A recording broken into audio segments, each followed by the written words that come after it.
नमस्कार दोस्तों, welcome to Gary tuition YouTube channel. दोस्तों आज हम करने जा रहे हैं जो हमारा सीबीएसई क्लास का 10th का रहेगा साइंस का चैप्टर नंबर 1 है, वो है केमिकल रिएक्शंस एंड इक्वेशन। दोस्तों इस चैप्टर को शुरू करने से पहले आपसे निवेदन है कि अगर आपने हमारा जो यूट्यूब चैनल है वो सब्सक्राइब नहीं किया है तो नीचे सब्सक्राइब का बटन प्रेस कर दीजिए और साथ के साथ में जो हमारा बेल आइकन है उसको प्रेस कर दीजिए ताकि आपके पास जो हमारे न्यू अपडेट्स आएंगे वो इजीली आपके पास अवेलेबल हो जाएंगे। दोस्तों जो सीबीएसई का क्लास 10th का जो चैप्टर फर्स्ट है केमिकल रिएक्शन एंड इक्वेशन, इसमें क्या होता है तो आज हम इसको जो है पूरे का पूरा रीड आउट करेंगे।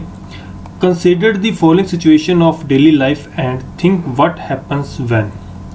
ये बोल रहे हैं कि जो हमारी डेली लाइफ की होती है सिचुएशन होती है उसको देखते हैं कि उसमें क्या होता है। जो हमारे पास पहले होता है जैसे milk is left at room temperature during summers, जब हम दूध को रूम टेम्परेचर में रख देते हैं गर्मियों के दिनों में तो क्या होता है।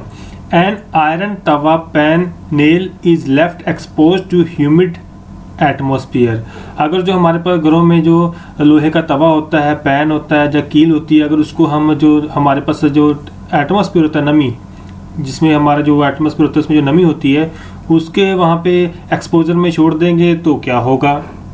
Grapes get fermented, food is cooked, भोजन जब पकाते हैं, food get digested in our body, जो भोजन हमारे बॉडी के अंदर डाइजेस्ट होता है, पचता है, वी रेस्पिरेट जब हम सांस लेते हैं।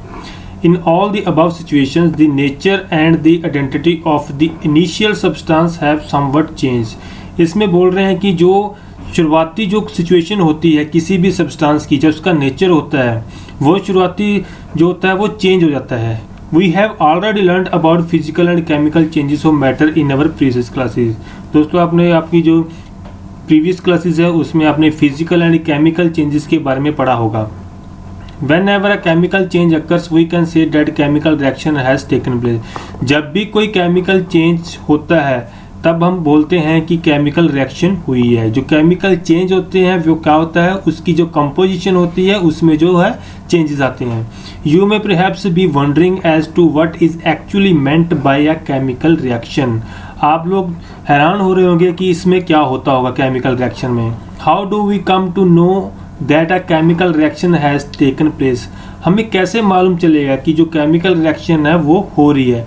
तो इसके लिए let us perform some activities to find the answer to this question. यहाँ पे हमने क्या है एक्टिविटीज कर रहे हैं इन क्वेश्चंस के आंसर्स फाइंड करने के लिए। पहला जो हमारे पास एक्टिविटी है उसमें क्या है, burning of a magnesium ribbon in air and collection of magnesium oxide in a watch glass. दोस्तों ये लैब में आपका होगा, ठीक है। इसमें क्या है कि एक मैग्नीशियम रिबन होगा, उसको जो है बर्न किया जाएगा और वो देखा जाएगा कि जो प्रोडक्ट है वो क्या बनता है, वो क्या बनेगा, magnesium oxide. You must have observe that magnesium ribbon burn with a dazzling white flame and changes into a white powder. दोस्तों जो मैग्नीशियम रिबन वाला क्वेश्चन है ये बहुत ही मोस्ट इंपॉर्टेंट है, ये आपके रहता है इस चैप्टर के अंदर। इसमें कहा गया कि आप देखेंगे कि जो मैग्नीशियम रिबन है जब उसको बर्न करते हैं, ठीक है, तो क्या होता है एक वाइट फ्लेम, एक सफ़ेद रंग की जो फ्लेम होती है वो निकलती है और जो हमारा रिबन होता है मैग्नीशियम रिबन होता है वो क्या होता है वाइट पाउडर में कन्वर्ट हो जाता है। This white powder is magnesium oxide.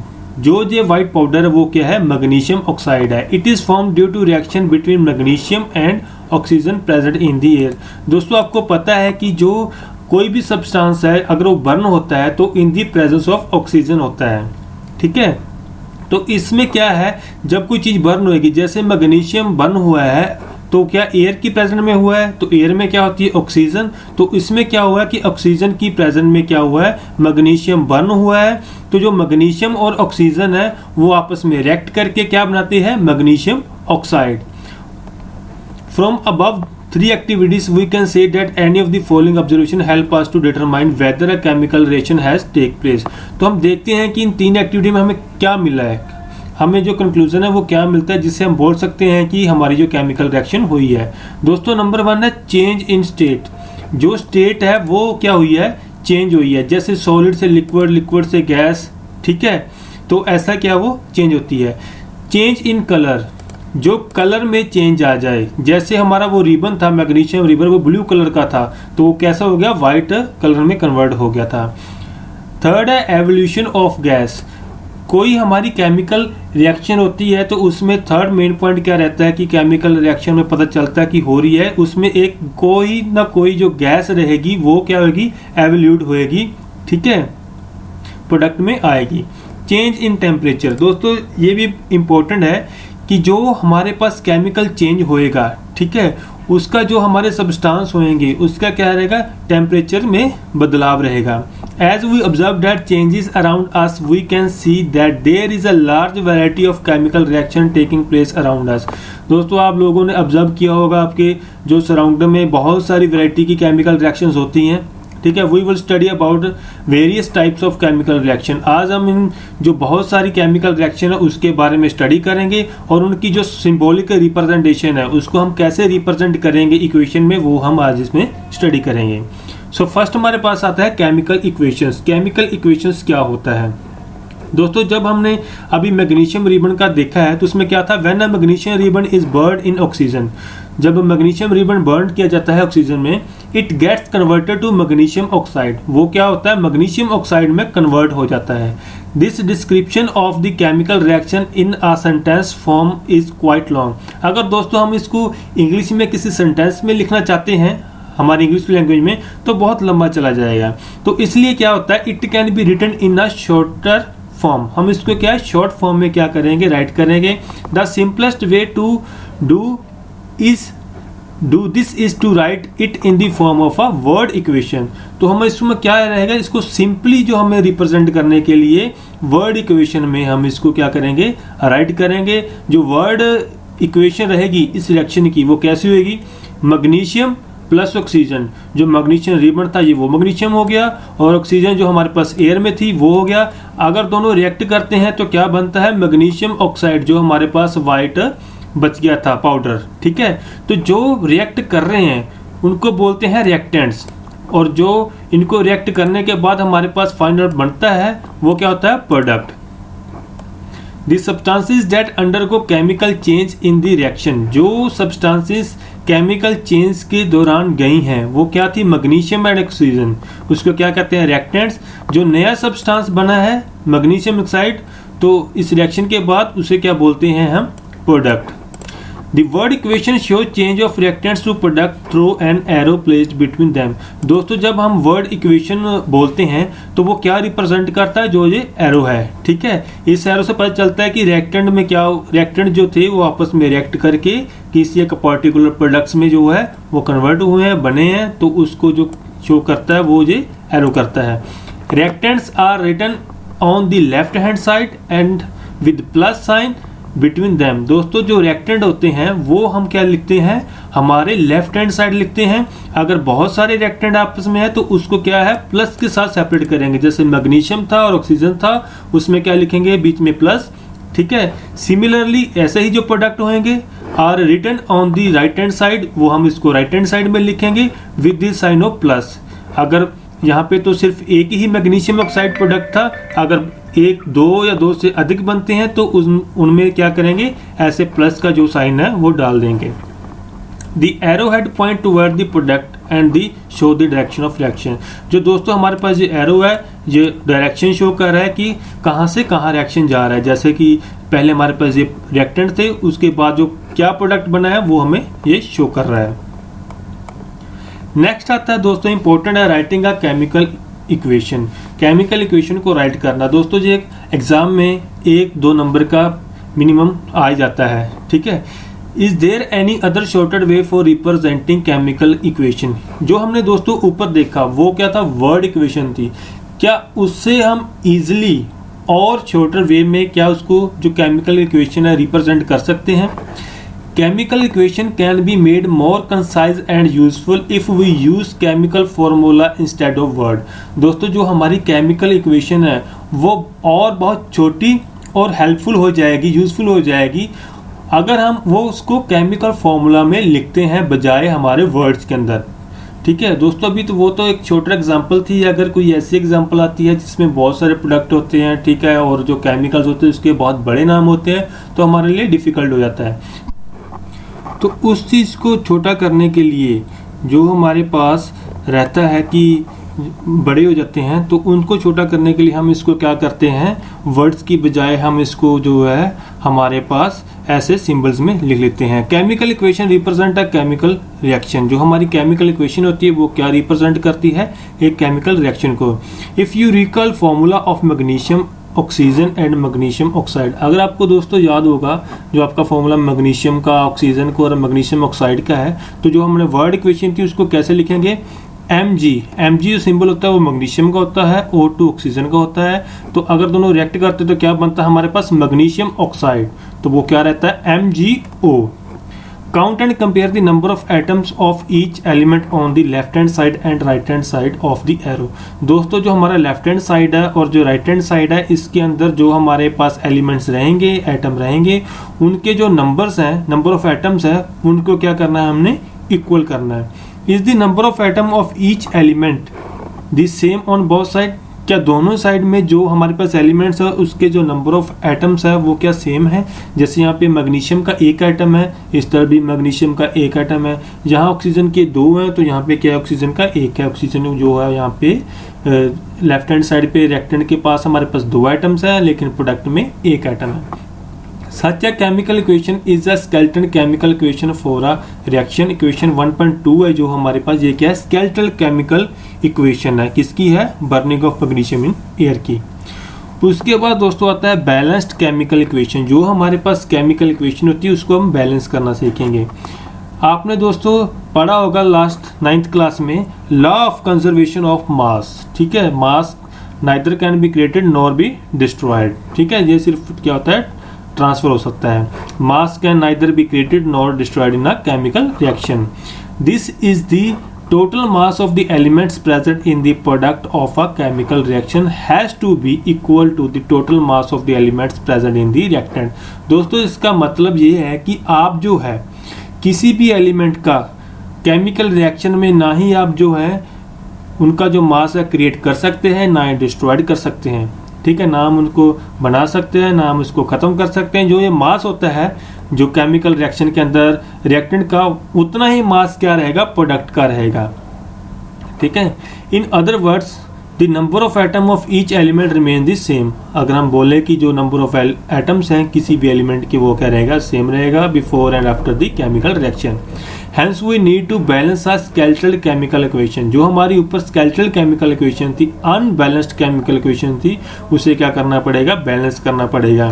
जो हमारी इक्वेशन थी 1.2 उसको हम करेंगे let us learn about balancing the chemical equation step by step। उसको क्या करेंगे, हम लोग उसको बैलेंस करना सीखेंगे। जो हमारे पास 1.3 में थी एक्टिविटी, उसकी क्या थी, वो zinc plus sulphuric acid. Zinc था, सल्फ्यूरिक एसिड था, रिएक्टेंट थे, वो क्या बनता है, जिंक सल्फेट प्लस हाइड्रोजन।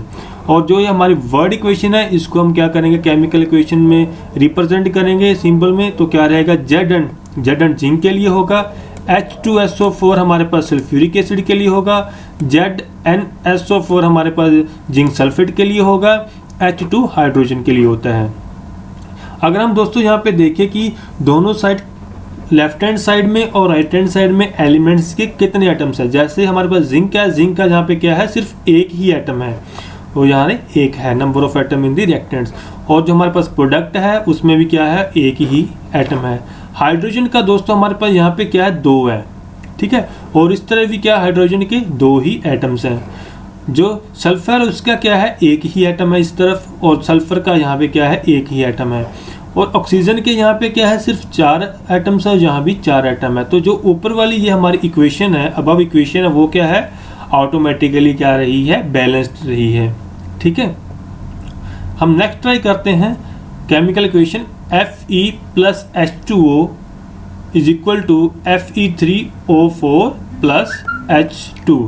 तो हम इसको जो केमिकल इक्वेशन है इसको हम क्या करेंगे, बैलेंस्ड करना सीखेंगे, ठीक है। तो हम कैसे इसको बैलेंस कर सकते हैं। तो स्टेप 1 हमारे पास क्या है, to balance a chemical equation first draw boxes around each formula.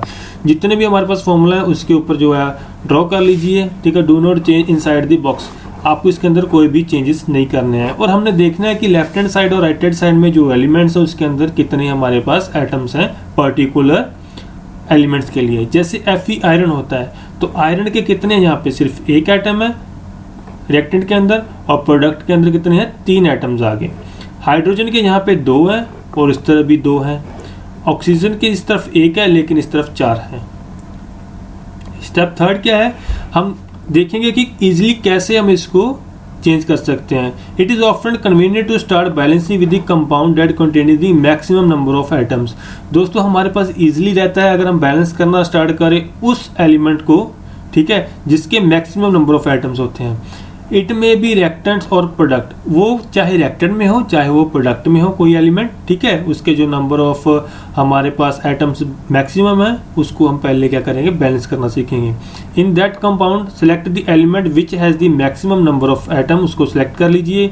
Using this criteria we select Fe3O4 जो हमारे पास रहेगा कंपाउंड। दोस्तों कंपाउंड क्या होता है, जब 2 सेम और डिफरेंट एटम्स मिल जाते हैं उसको बोलते हैं हम कंपाउंड। जैसे यहाँ पे आयरन और ऑक्सीजन के जो एटम्स है वो मिल गए हैं उसको बोलते हैं compound. And the element oxygen in it, ठीक है। 4 ऑक्सीजन के यहाँ पे हमारे पास एटम्स हैं, ठीक है, राइट हैंड साइड पे, और लेफ्ट हैंड साइड पे 1 है। तो अगर इसको हमने बैलेंस करना है तो कैसे करेंगे, जैसे दोस्तों हमने इक्वल करना है पहले ऑक्सीजन का, तो हमारे पास वहाँ पे क्या था, ऑक्सीजन का यहाँ पे 4 थे लेकिन इस तरफ 1 थे। जब हम इसको 4 ऑक्सीजन एटम्स बनाना है रिएक्टेंट की तरफ, क्योंकि यहाँ प्रोडक्ट में तो 4 हैं ही, रिएक्टेंट की तरफ यहाँ पे हमारे पास ऑक्सीजन का 1 है, इसको 4 बनाने हैं तो इसको क्या करेंगे 4 के साथ मल्टीप्लाई कर देंगे। अब जैसे 4 के साथ मल्टीप्लाई कर दिया तो क्या होगा, 4 जो मॉलिक्यूल्स बन गए हैं H2O के, तो यहाँ पे हाइड्रोजन के 4 मॉलिक्यूल हो गए हैं, सॉरी 4 एटम्स हो गए हैं, यहाँ पे भी 4 हैं। लेकिन यहाँ पे क्या हो गया है, जो हाइड्रोजन है उसके जो एटम्स है वो क्या हो गए हैं, चेंज हो गए हैं, ठीक है। तो अब इसमें क्या करेंगे, इसमें हमारे पास जो होता है जो H2 है इंटू 4, तो कितने हो गए 8, तो हाइड्रोजन के हो गए अब 8 एटम्स। तो अब क्या करेंगे, रिएक्टेंट की तरफ हाइड्रोजन के 8 एटम्स है तो प्रोडक्ट की तरफ कितने हैं 2 है। अब इसको क्या बैलेंस करेंगे, तो बैलेंस करने के लिए क्या रहेगा, यहाँ पे 8 बनाना है तो 2 है, 2 मल्टीप्लाई 4 करेंगे तो 8 हो जाएगा, तो 4 के साथ क्या हो जाएगा मल्टीप्लाई कर देंगे हाइड्रोजन को जो प्रोडक्ट के अंदर है।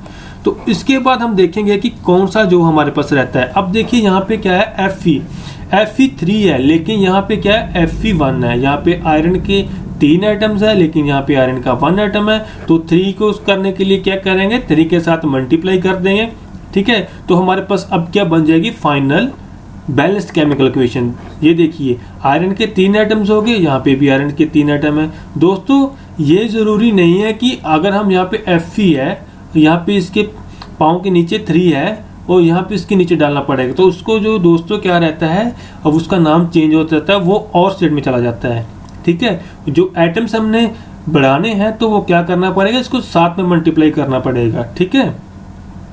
अब the number of elements both of, जो नंबर ऑफ एटम्स एलिमेंट्स के दोनों साइड क्या हो गए हैं, इक्वल हो गए। इस इक्वेशन को बोलेंगे हम लोग बैलेंस्ड केमिकल इक्वेशन, ठीक है। Writing symbol of physical state, carefully examine the above balanced equation. देखें does this equation tell us anything about the physical state. ये हमारे दोस्तों अब देखना पड़ेगा कि जो हमारे पास ये है इक्वेशन, आपको क्या पता चल रहा है कि आयरन कौन सी स्टेट में है, सॉलिड में है, लिक्विड में है, गैस में है, या H2O कौन सी स्टेट में है, ठीक है। आप दोस्तों H2O को बोलेंगे कि वो तो लिक्विड होता है, जरूरी नहीं है, हो सकता है वो स्टीम हो, ठीक है, वेपर्स हो या फिर आइस की फॉर्म में हो, ठीक है। हमें इस इक्वेशन में कंप्लीट इंफॉर्मेशन नहीं मिल रही है फिजिकल स्टेट के लिए। तो अगर इसके बारे में लिखना हो कि जो हमारे पास आयरन कौन सी स्टेट में है, H2O कौन सी स्टेट में, वाटर कौन सी स्टेट में है, ठीक है, हाइड्रोजन कौन सी स्टेट में है, तो उसके लिए क्या रहेगा, हमारे पास गैसियस, लिक्विड, एक्वस और सॉलिड स्टेट जो होती हैं उनको रिप्रेजेंट करने के लिए हमारे पास नोटेशन होते हैं। जैसे गैस के लिए G, लिक्विड के लिए L, एक्वस के लिए AQ और सॉलिड के लिए S। तो हमारे पास कैसे पता चलेगा कि जो रिएक्टेंट और प्रोडक्ट है वो कौन सी स्टेट में है? तो हम इसको क्या करते हैं कंप्लीट करने के लिए, जैसे आयरन है सॉलिड, ये सॉलिड की फॉर्म में था, सॉलिड स्टेट में था। H2O जो था वो देखिए गैस की फॉर्म में है, ठीक है। Fe3O4 क्या है, ये सॉलिड है, और H2 क्या है, ये भी गैस है, ठीक है। जो ये G का सिंबल रिप्रेजेंट कर रहा है वो क्या है, H। दोस्तों हमने देखा कि जो हमारे पास बता रहा है कि ये क्या है, H2 क्या है, गैस की फॉर्म में है, तो वो जो वाटर है वो किस फॉर्म में है, स्टीम की फॉर्म में है, ठीक है। Usually physical state are not included in the chemical equation unless it is necessary to specify them. दोस्तों ये जरूरी नहीं है कि जो केमिकल इक्वेशन है उसमें क्या रहेगा, इसको हमने फिजिकल स्टेट की जैसे सॉलिड, लिक्विड, गैस, एक्वस उसको इंक्लूड करना है। अगर आप इसको कर देंगे तो ज़्यादा बेटर रहेगा। Sometime the reaction condition such as temperature, pressure, catalyst etcetera. दोस्तों कई बार क्या होता है कि रिएक्शन कंडीशन भी हमें डिफाइन करनी पड़ती है। जैसे कोई रिएक्शन है उसमें क्या है, टेम्परेचर हमें देना पड़ता है, जैसे हीट करना पड़ता है, हीट करने के बजाय वो रिएक्शन कंप्लीट नहीं होता। हमें प्रेशर अप्लाई करना पड़ता है, जहाँ कोई कैटलिस्ट होता है जो कोई नया सब्सटेंस हो जो क्या है उस रिएक्शन के रेट को क्या कर देता है, फास्ट कर देता है, उसको डालना पड़ता है। लेकिन ये क्या है, रिएक्शन में ना तो वो प्रोडक्ट में आते हैं ना ही वो क्या कहते हैं रिएक्टेड में आते हैं, ठीक है। ये क्या रहती है, कंडीशंस रहती हैं, तो उसको हम कैसे लिखेंगे? तो जैसे एग्जांपल हमारे पास CO कार्बन मोनोऑक्साइड है प्लस H2 हाइड्रोजन है, इसको क्या करते हैं 340 एटमॉस्फेयर प्रेशर में डाला तो क्या बन गया CH3O4। तो ये हमारे पास क्या कंडीशन है, ठीक है। तो हमें क्या लिखना है, एरो के ऊपर लिखना है। जैसे हमारे पास जो रहता है प्लांट्स जो रहते हैं फूड बनाते हैं फोटोसिंथेसिस प्रोसेस में, तो उसका क्या रहता है reaction, CO2 plus H2O in the presence of sunlight and chlorophyll में क्या रहता है, वो ग्लूकोज बनाता है C6H12O6 और ऑक्सीजन को क्या करता है, लिबरेट करता है, ठीक है। तो जो हमारे पास ये कंडीशंस है वो क्या रहेंगी, एरो के साथ रहेंगी, ठीक है। Using this step you can balanced equation 1.2 given in the earlier text. आप जो यहाँ पे हमने बैलेंस कर रखी है केमिकल इक्वेशन, आप जो हमने सीखा है ऊपर स्टेप्स के, आप इसको क्या है बैलेंस कर सकते हैं, ठीक है।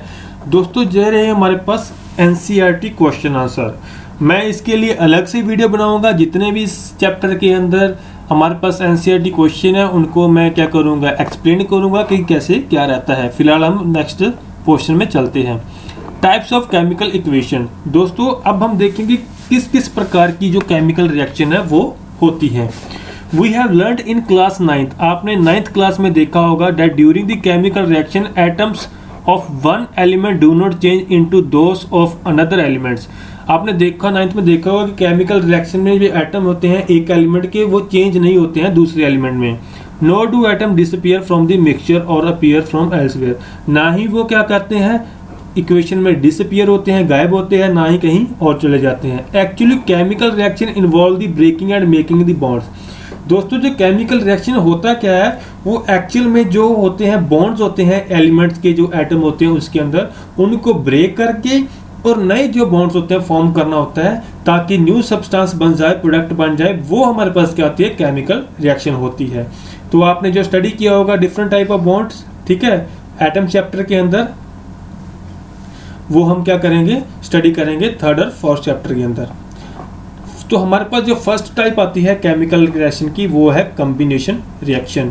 कॉम्बिनेशन रिएक्शन में होता क्या है, एक्चुअली टू जो हमारे पास रिएक्टेंट होते हैं वो कंबाइन होके एक सिंगल प्रोडक्ट बनाते हैं, उसको बोलते हैं हम कॉम्बिनेशन रिएक्शन।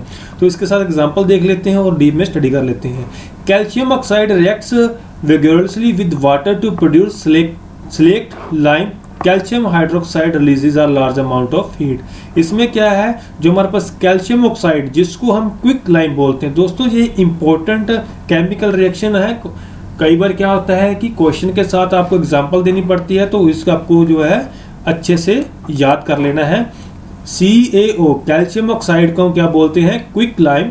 उसके साथ अगर H2O वाटर को हम क्या कर देते हैं, रिएक्ट करवाते हैं, तो क्या बन जाता है हमारे पास CaOH2, इसको बोलते हैं कैल्शियम हाइड्रोक्साइड, और इसका और नेम क्या है, slaked lime. In this reaction calcium oxide और जो वाटर है वो कंबाइन होते हैं और फॉर्म करते हैं सिंगल प्रोडक्ट, क्या है वो, कैल्शियम हाइड्रोक्साइड। ऐसी रिएक्शन को जिसमें एक सिंगल प्रोडक्ट बनता हो टू और मोर रिएक्टेंट को मिला के उसको क्या बोलते हैं, combination reaction. Such a reaction in which a large product is form such a reaction in which a single product is formed from two or more reactant is known as combination reaction। ये हमारे पास इसकी definition रहेगी। ठीक है दोस्तों, तो इसके बाद और हमारे पास एग्जांपल है, जैसे बर्निंग ऑफ कोल, हम कोल को जलाते हैं, सी हमारे पास कार्बन होता है, कार्बन कोल होता है, कोल प्लस ऑक्सीजन क्या बनता था, कार्बन डाइऑक्साइड। और हमारे पास क्या है, ये इजीली एग्जांपल है, H2 हाइड्रोजन प्लस ऑक्सीजन आपस में मिलते हैं तो वाटर बन जाता है। ठीक है सर, तो in simple language we can say that when two or more substances दोस्तों एलिमेंट्स भी हो सकते हैं और कंपाउंड भी हो सकते हैं, कंबाइन होते हैं to form a single product, तो उसको क्या बोलते हैं, कॉम्बिनेशन रिएक्शंस। ठीक है, we also observe that a large amount of heat is involve. हमने देखा है कि बहुत बड़ी मात्रा में जो हीट है वो भी इन्वॉल्व होती है। This makes the reaction mixture warm. तो इससे क्या होता है कि जो रिएक्शन होता है, जो मिक्सचर होता है वो क्या होता है, गर्म हो जाता है। Reaction in which heat is released along with the formation of product are called exothermic reactions, chemical reactions. ये भी दोस्तों एक इंपॉर्टेंट हमारे पास केमिकल रिएक्शन है, exothermic chemical reaction. Exothermic chemical reactions कौन सी होती है, वो रिएक्शंस होती है जिसमें क्या होता है, लार्ज अमाउंट ऑफ हीट क्या होती है, इन्वॉल्व होती है। ठीक है दोस्तों, तो एग्जांपल देखते हैं, burning of natural gas. Natural gas में CH4 जो होती है प्लस ऑक्सीजन के साथ बर्न होता है तो क्या बनता है, carbon dioxide plus water. Do you know that respiration is a exothermic process. आपको पता है कि जैसे हम सांस लेते हैं वो भी एक एक्सोथर्मिक प्रोसेस है। एक्सोथर्मिक प्रोसेस में दोस्तों सिंपली क्या कह सकते हैं कि प्रोडक्ट में हीट रिलीज होती है, रिएक्टेंट आपस में रिएक्ट करने के बाद जो प्रोडक्ट होता है उसके साथ जो है लार्ज अमाउंट ऑफ हीट जो है वो रिलीज होती है, तो उसको बोलते हैं exothermic reaction. We all know that we need energy to stay live. हमें दोस्तों पता है कि हमें जिंदा रहने के लिए क्या एनर्जी की जरूरत पड़ती है। We get this energy from the foods लेते हैं ड्यूरिंग डाइजेशन। जब हमारा जो फूड होता है, भोजन होता है, वो डाइजेस्ट होता है। ठीक है, तो क्या होता है, जो फूड होता है वो सिंपल फॉर्म में टूटता है। ठीक है, कम्प्लेक्स फॉर्म में होता है हमारा फूड, तो वो ब्रेक डाउन होता है सिंपल फॉर्म में। तो इसका एग्जांपल जैसे राइस, पोटैटो, चावल, ठीक है, आलू, ब्रेड, इसमें क्या होते हैं, कार्बोहाइड्रेट होते हैं। ठीक है, जो ये कार्बोहाइड्रेट होते हैं ये ब्रेक डाउन हो जाते हैं तो फॉर्म ग्लूकोज। जब डाइजेस्ट होता है तो किस फॉर्म में, ये हमारे पास कार्बोहाइड्रेट होता है, कम्प्लेक्स फॉर्म में होता है। जब ये डाइजेस्ट होता है तो किस फॉर्म में चेंज हो जाता है, ग्लूकोज में। Glucose combined with oxygen in the cell of our body. जो ये ग्लूकोज होता है ये ऑक्सीजन के साथ मिलके हमारे सेल के अंदर जाता है जो बॉडी के हैं, एंड प्रोवाइड एनर्जी, और क्या होता है, एनर्जी प्रोवाइड करते हैं। Special name of this reaction को क्या बोलते हैं, जो स्पेशल नेम देते हैं, रेस्पिरेशन। तो ये देखिए ग्लूकोज क्या होता है, C6H12O6 होता है, ये ऑक्सीजन के साथ अगर मिलता है तो क्या बनता है, कार्बन डाइऑक्साइड। हम कार्बन डाइऑक्साइड जैसे छोड़ते हैं ना, तो वो है carbon dioxide plus H2 water और लार्ज अमाउंट ऑफ एनर्जी। जो एनर्जी होती है वो क्या दोस्तों, हीट की फॉर्म में इसमें होएगी। The decomposition of vegetable matter into compost is also an example of exothermic। जो दोस्तों जो वेजिटेबल होते हैं उसका जो मैटर्स होता है वो अगर डिकम्पोज होता है, ठीक है, तो वो भी क्या है, एक एक्सोथर्मिक रिएक्शन है। Identify the types of reaction take place in activity 1 where heat is given out along with the formation of single product. और इसके बाद दोस्तों हम पढ़ेंगे हमारा डिकम्पोजिशन रिएक्शन। दोस्तों जो इसमें जो रहेगा important, exothermic combination reaction. Combination reaction क्या होता है, अब इसको रिपीट कर लेते हैं। जब कॉम्बिनेशन रिएक्शन होता है जब दो या दो से अधिक एलिमेंट्स और कंपाउंड्स कंबाइन होते हैं to form a single product, उसको बोलते हैं हम कॉम्बिनेशन रिएक्शन। और जो एक्सोथर्मिक होता है वो क्या होता है, जब हमारे पास लार्ज अमाउंट ऑफ हीट जो होती है इवॉल्व होती है। इवॉल्व का मतलब है जब हमारे पास लार्ज अमाउंट ऑफ हीट जो है वो प्रोडक्ट में आती है, ठीक है, तो उसको बोलते हैं हम एक्सोथर्मिक रिएक्शन। और इसके साथ एक एंडोथर्मिक रिएक्शन होता है, वो हम इसके आगे नेक्स्ट वो जो है पढ़ेंगे। तो अब हमारे पास जो आता है नेक्स्ट वो है डिकम्पोजिशन रिएक्शन। तो डिकम्पोजिशन रिएक्शन ये हमारे पास नेक्स्ट टाइप है, सेकेंड टाइप है, ठीक है, केमिकल रिएक्शन की, decomposition reaction. Have you notice that green color of the ferrous sulfate crystal has change. आपने नोटिस किया होगा कि जो फेरिस सल्फेट क्रिस्टल है वो चेंज हो गए, जो हमारे पास ये एक्टिविटी है 1.5, ठीक है। तो इसमें क्या रहेगा, इसमें जो थोड़ी सी ऑर्डर जो स्मेल है वो क्या होती है, बर्निंग ऑफ सल्फर की होती है, ठीक है। तो अब इसमें हम देखते हैं कि डिकम्पोजिशन रिएक्शन कैसे होता है। जैसे हमारे पास FeSO4 होता है, फेरियस सल्फेट, उसको अगर हम हीट करते हैं तो वो क्या होता है, फेरियस ऑक्साइड Fe2O3 में कन्वर्ट हो जाता है और प्लस में SO2 और प्लस SO3 होता है। इस रिएक्शन में दोस्तों ऑब्जर्व किया होगा कि सिंगल रिएक्टेंट जो होता है वो ब्रेक डाउन हो जाता है इनटू सिंपल प्रोडक्ट में, ठीक है। तो इसको बोलते हैं डिकम्पोजिशन रिएक्शन। दोस्तों ये कॉम्बिनेशन रिएक्शन का उल्टा होता है। इसमें क्या होता है, सिंगल जो होता है रिएक्टेंट होता है वो ब्रेक डाउन होके 2 और 2 से मोर देन जो है प्रोडक्ट में कन्वर्ट हो जाता है, ठीक है। और वो क्या होता है, डिकम्पोजिशन रिएक्शन। कॉम्बिनेशन में क्या था, जो रिएक्टेंट थे वो 2 या 2 से अधिक होते थे, वो कन्वर्ट होते थे सिंगल प्रोडक्ट में, और इसमें क्या है, सिंगल प्रोडक्ट जो होता है वो कन्वर्ट होता है 2 और 2 मोर देन 2 से प्रोडक्ट्स में। Furious sulphate crystal FeSO4 7H2O loss water when heated.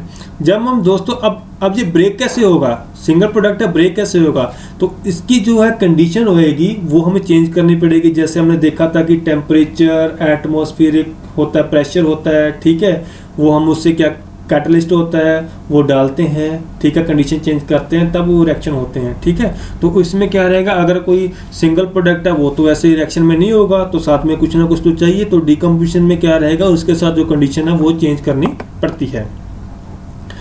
तो अब इसमें क्या होगा, जब हीट किया हमने फेरिस सल्फेट को, ठीक है, तो जो कलर था वो क्रिस्टल का चेंज हो गया था, then decompose to ferrous oxide. तो ये डिकम्पोज हो गया, ब्रेकडाउन हो गया फेरिस ऑक्साइड में, सल्फर डाइऑक्साइड में और सल्फर ट्राइऑक्साइड में। फेरिक ऑक्साइड जो था सॉलिड था और SO2 और SO3 वो था गैसेस थे, क्या, सल्फर डाइऑक्साइड और सल्फर ट्राइऑक्साइड।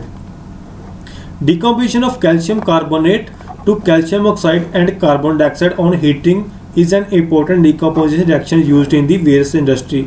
दोस्तों ये एक इम्पोर्टेंट केमिकल रिएक्शन है जो हमारे पास वेरियस इंडस्ट्री में यूज होता है, ठीक है। तो क्या होता है, ये कैल्शियम जो हमारे पास कैल्शियम कार्बोनेट होता है उसको अगर हम हीट करते हैं तो किस में चेंज होता है, calcium oxide plus carbon dioxide में।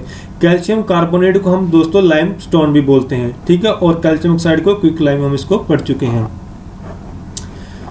इट हैज़, इसके बहुत सारे यूजेस होते हैं, जो हमारे पास ये होता है इसके बहुत सारे यूजेस है। One is in the manufacturing of cement. इसको जो है सीमेंट बनाने में यूज होता है।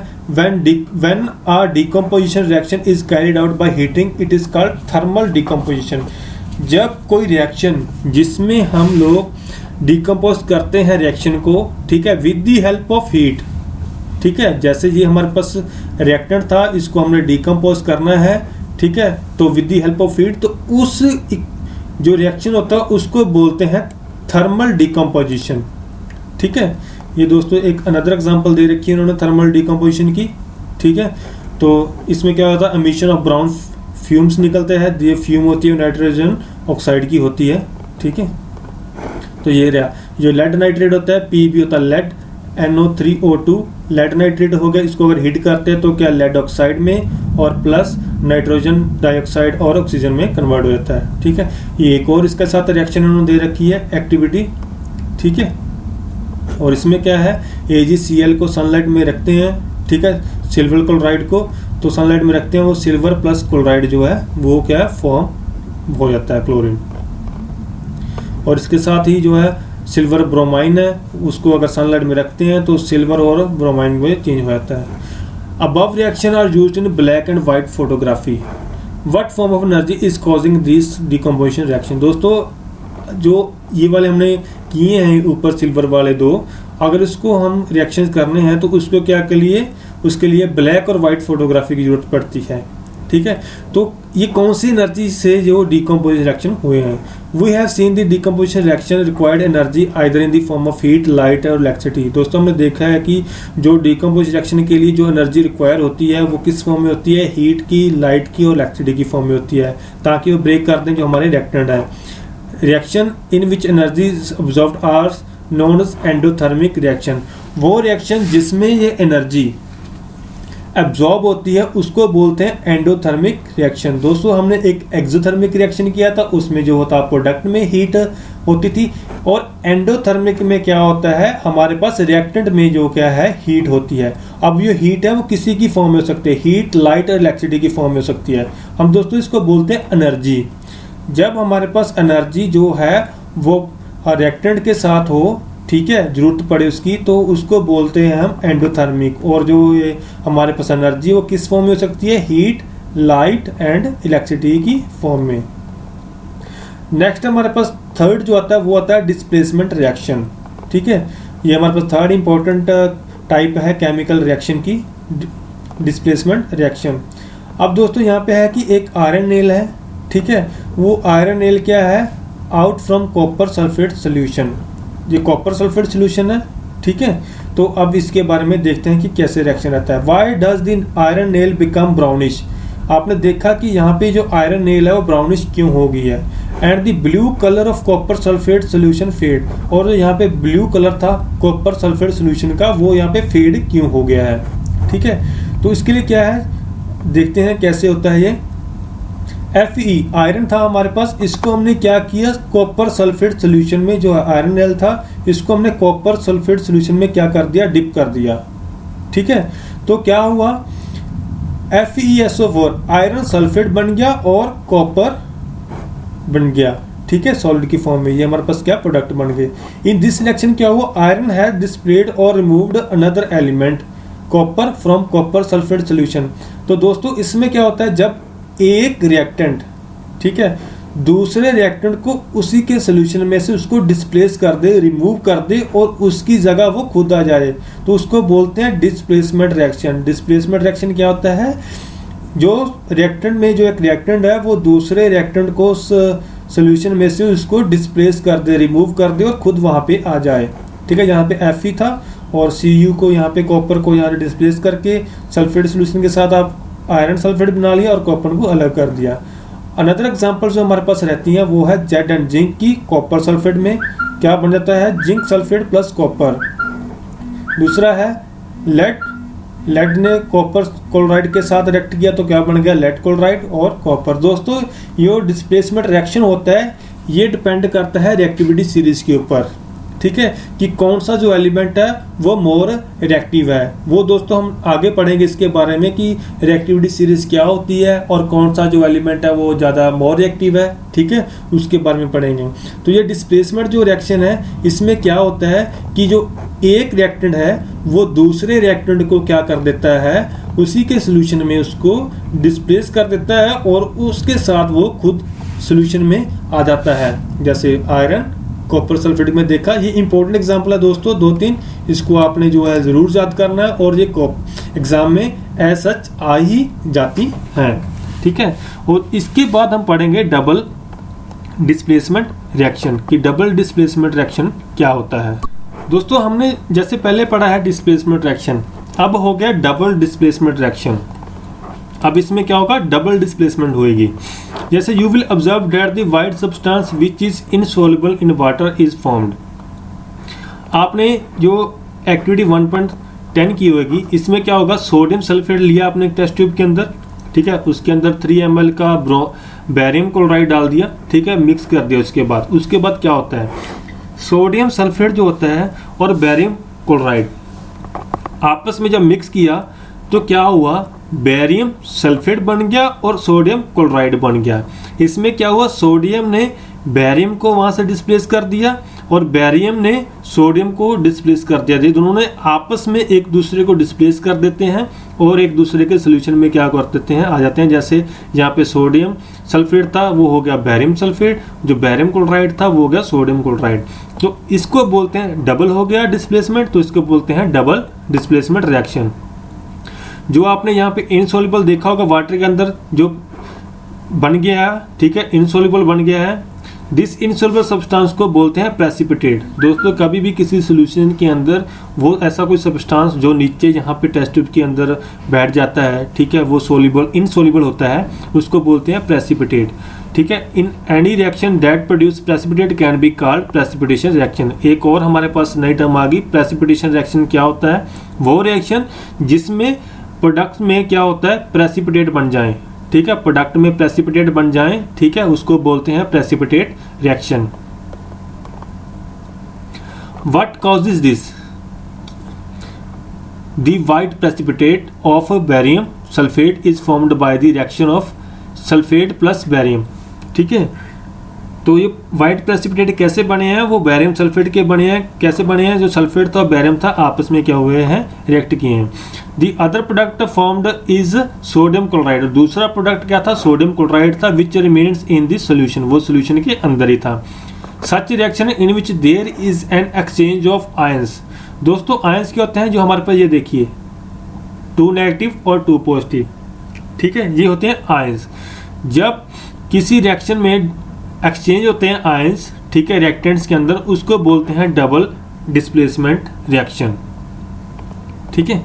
अब हमारे पास आता है दोस्तों वेरी इंपॉर्टेंट है ऑक्सीडेशन एंड रिडक्शन। जो मोस्ट इंपॉर्टेंट रिएक्शंस रहते हैं हमारे पास, ऑक्सीडेशन क्या होता है और रिडक्शन क्या होता है, ठीक है। The surface of copper powder become coated with the black copper, ये हमारे पास एक्टिविटी 1.11 थी, ठीक है। इसमें क्या किया, चाइना डिश ली, उसके अंदर 1 ग्राम कॉपर पाउडर लिया, ठीक है, और उसको क्या किया, हीट किया, बर्न किया, तो क्या हो जाता है, ऑक्सीडेशन हो जाती है कॉपर की, कॉपर ऑक्साइड बन जाता है। और कैसे बनता है देखते हैं हम। जो हमारे पास चाइना डिश के अंदर कॉपर पाउडर डाला वो ब्लैक कलर का था, ठीक है, तो सॉरी ब्लैक कलर का बन गया। अब ये क्या बना है, this is because of oxygen is added to copper and copper oxide is form. दोस्तों हमने इसके अंदर कॉपर डाला था, ठीक है, जब इसको हीट किया तो क्या बन गया, ब्लैक कलर का बन गया था, ठीक है। तो ये क्या हो गया, कॉपर ऑक्साइड बन गया है। हुआ कैसे, कॉपर प्लस ऑक्सीजन को हीट किया, कॉपर ऑक्साइड बन गया। If hydrogen gas is passed over this heated material, अगर जो कॉपर ऑक्साइड बना है इसके ऊपर से हम हाइड्रोजन को पास कर दें, the black coating on the surface turn brown, जो ब्लैक कोटिंग हुई है वो क्या बदल जाएगी, ब्राउन कलर में बदल जाएगी। As the reverse reaction take place and the copper is obtain, तो क्या होगा, रिवर्स रिएक्शन होगा, ठीक है, और क्या हमें कॉपर मिल जाएगा, ठीक है। अब इसमें क्या हुआ दोस्तों, एक में तो हो रहा है ऑक्सीडेशन और एक में हो रहा है रिडक्शन, ठीक है। अब दो इक्वेशन हमारे पास रिएक्शंस हुई हैं, कंबाइन होगी। If a substance gains oxygen during a reaction, जब दोस्तों कोई सब्सटेंस किसी रिएक्शन में ऑक्सीजन को ऑब्टेन करता है तो उसको बोलते हैं ऑक्सीडाइज्ड, ठीक है। अगर if substance loses oxygen during a reaction, उसको बोलते हैं रिड्यूस्ड। किसी रिएक्शन में ऑक्सीजन अगर ऐड होती है, ठीक है, उसको बोलते हैं ऑक्सीडाइज। किसी रिएक्शन में अगर ऑक्सीजन रिमूव होती है तो उसको बोलते हैं रिड्यूस्ड, ठीक है। और इसके साथ ही एक और क्या होता है, अगर वो हाइड्रोजन जो है वो क्या होती है, ऐड होती है। अगर हाइड्रोजन ऐड होती है और ऑक्सीजन रिमूव होती है उसको बोलते हैं रिडक्शन, ठीक है। अगर ऑक्सीजन ऐड होती है और हाइड्रोजन रिमूव होती है उसको बोलते हैं ऑक्सीडेशन। एक बार फिर से दोबारा रिपीट करता हूं, ध्यान से देखना। ऑक्सीजन ऐड हो और हाइड्रोजन रिमूव हो उसको बोलते हैं ऑक्सीडेशन, ठीक है। ऑक्सीजन ओ से ऑक्सीजन ऐड हो रहा है, ठीक है, अगर एक चीज ऐड हो रही है दूसरी रिमूव होएगी। ऑक्सीजन ऑक्सीडेशन में ओ है तो ऑक्सीजन ऐड होएगा और हाइड्रोजन H जो है वो क्या होएगी, रिमूव होएगी, उसको बोलते हैं ऑक्सीडेशन। और जिसमें हाइड्रोजन जो ऐड हो और ऑक्सीजन रिमूव हो, जिसमें हाइड्रोजन ऐड हो और ऑक्सीजन रिमूव हो उसको बोलते हैं रिडक्शन, ठीक है। During this reaction the copper 2 oxide is losing oxygen and be reduced, ठीक है। ऑक्सीजन को जो लूज कर रहा है तो क्या होगा, रिड्यूस्ड हो गया। द हाइड्रोजन गेन कर रहा है, ठीक है, gain oxygen and been oxidise. In other words one reactant get oxidise, इसमें बोलते हैं एक रिएक्टेंट ऑक्सीडाइज हो रहा है और दूसरा क्या हो रहा है, रिड्यूस्ड हो रहा है। अगर ऑक्सीडेशन और रिडक्शन दोनों ही किसी एक से रिएक्शन में हो जाते हैं उसको बोलते हैं रिडॉक्स रिएक्शन या फिर oxidation reduction reaction. Oxidation and reduction both अगर किसी एक ही रिएक्शन में हो जाती है तो उसको बोलते हैं रिडॉक्स रिएक्शन। जैसे कॉपर ऑक्साइड था, हाइड्रोजन के साथ हमने इसको क्या हीट किया तो क्या बन गया कॉपर प्लस H2O। अब इसमें क्या हुआ दोस्तों, कॉपर में से ऑक्सीजन रिमूव हुआ। हमने देखा था कि removal of oxygen and addition of hydrogen क्या होता है, रिडक्शन होता है। यहाँ पे ऑक्सीजन क्या हुई, रिमूव हुई कॉपर में तो क्या होगा रिडक्शन। यहाँ में हाइड्रोजन के साथ क्या हुआ, ऑक्सीजन ऐड हुआ तो क्या हुआ ऑक्सीडेशन। इसके साथ हमारे पास और एग्जांपल है रिडॉक्स रिएक्शन की, जैसे zinc oxide plus copper. Zinc के साथ क्या हुआ, ऑक्सीजन क्या हुआ, रिमूव हुआ तो क्या हुआ रिडक्शन। कार्बन के साथ हमारे पास ऑक्सीजन क्या हुआ, ऐड हुआ तो क्या हो गया ऑक्सीडेशन। ठीक है दोस्तों, ये हमारे पास एग्जांपल्स हैं। ठीक है, ये वही है जो मैंने अभी आपको एक्सप्लेन किया है। From above examples we can say that if a substance gains oxygen or loses hydrogen during a reaction। Example में देखा कि अगर कोई सब्सटेंस ऑक्सीजन को गेन करता है और हाइड्रोजन को लूज करता है उसको बोलते हैं ऑक्सीडाइज। अगर सब्सटेंस लूज करता है ऑक्सीजन को और गेन करता है हाइड्रोजन को उसको बोलते हैं रिड्यूस्ड। ठीक है, अब दोस्तों हमारे पास आता है कि have you observed the effects of oxidation reaction in everyday life. आपने कभी अपनी डेली लाइफ में ऑक्सीडेशन रिएक्शन के बारे में देखा है?